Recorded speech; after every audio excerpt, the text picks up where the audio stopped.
On December 6, former detective and lawyer Joseph Nemesa made national news as his exploits in defending his family against armed intruders read like a page off James Kawara's thriller novel, Sejeni Chimedza. Besides the heroics and the conspiracy theories that emerged afterwards, the incident became an anecdote for a worrying reality. Armed robberies are on the rise, and the criminals are becoming more daring. The numbers show that the belief that Zimbabwe is a safe country, especially from gun crimes, is fast becoming a memory. Figures released by the Zimbabwe National Statistics Agency, Zimstat, show that in 2016, there were 214 cases of armed robbery.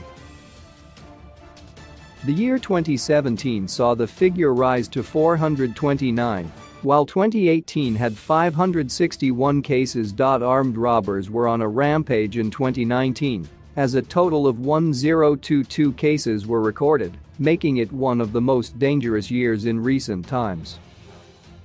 Last year saw a slight decrease, as 744 armed robberies were recorded. The year 2021 appears to be as bad as 2019, as between January and the end of October, 922 cases had already been recorded. Numbers do not lie. The above statistics betray a grim situation in Zimbabwe, as the past 5 years have seen a near 400% increase in armed robberies. Restive families and businesses across the country are wondering where the guns being used for these attacks are coming from. Police spokesperson Assistant Commissioner Paul Nyathi gave a number of explanations. There are people who are being licensed to own firearms, and the guns are being stolen due to poor storage methods, he said. When someone who has a licensed gun dies, families should approach the authorities for guidance on what needs to be done. It is illegal for families to relay guns to deceased people's relatives in the same manner that they would do with clothes. Some guns are being given to young relatives as inheritance pieces, and they end up being used to commit crime.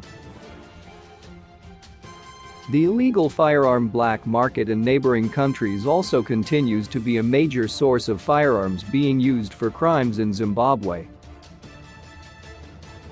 Last Thursday, police in Beitbridge arrested Terence Jingani, 23, and Narvik Moa, 26, for smuggling firearms from South Africa into Zimbabwe. When they were intercepted, they had a pistol, pepper spray and a balaclava, among other accessories, believed to have been acquired with intent to use for crime. In response to the spike in armed robberies, police set up a crack team, which was capacitated by President Mnangagwa through a donation of 5 vehicles.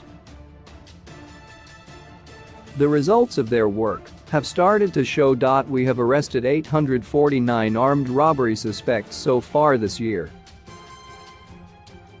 Some of them have been brought before the courts, and some have been convicted. This includes the likes of Musa Taj Abdul, who was one of the country's most wanted armed robbers for the past 20 years, said Assistant Commissioner Nyathi. He said businesses and individuals should bank their money. We want cooperation from the public as we fight this scourge of robberies. People should not keep large sums of money at home or at work. We have observed that most cases are a result of information leaks from workers or acquaintances of victims. Cash and transit robberies have also been a cause for worry. Companies should bank their money in their towns of operation to avoid driving long distances with money, said Assistant Commissioner Nyathi. He admitted that the fight against armed robberies has been complicated by security service personnel who have joined the criminal webs, and gave a stern warning to all serving and former security service personnel. No one is above the law. If you commit a crime, you will be arrested regardless of who you are. Specific to serving members of the police force, if you are caught acting in cahoots with robbers, you will face internal disciplinary measures. You will also be tried in a criminal court and will obviously lose your job, he said.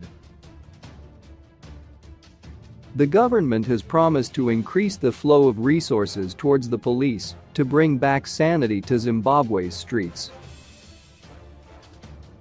Permanent Secretary in the Ministry of Home Affairs and Cultural Affairs, Mr. Aaron Napera, said, "We have to capacitate the police force by allocating them more resources. We have already seen progress with the improved resources they have been receiving. We now want to automate their work to allow the efficient reporting of incidences." On former and serving police officers who are caught in armed robbery webs, Mr. Napera said, "It is a trend that is worrying, but we have observed a pattern. Usually these crimes are committed by police officers who would have been dismissed on counts of indiscipline. It has become a norm to wake up to headlines that a family has lost US $17,000, US $15,000, and other large amounts of money to armed robbers. The criminal web is becoming complex, with people trusted to secure premises sometimes becoming part of the racket. Cases such as the infamous faucet robbery, in which a guard was sold out by a selfie after stage managing a robbery, is the latest example of how citizens are left with very few people they can trust. Currently, Zimbabwe is recording an average of 3 robberies per day, if this year's statistics are anything to go by. This means that once every 8 hours, there is a robbery recorded. Despite the concerning figures, Zimbabwe is not the only country in the region facing a robbery upsurge.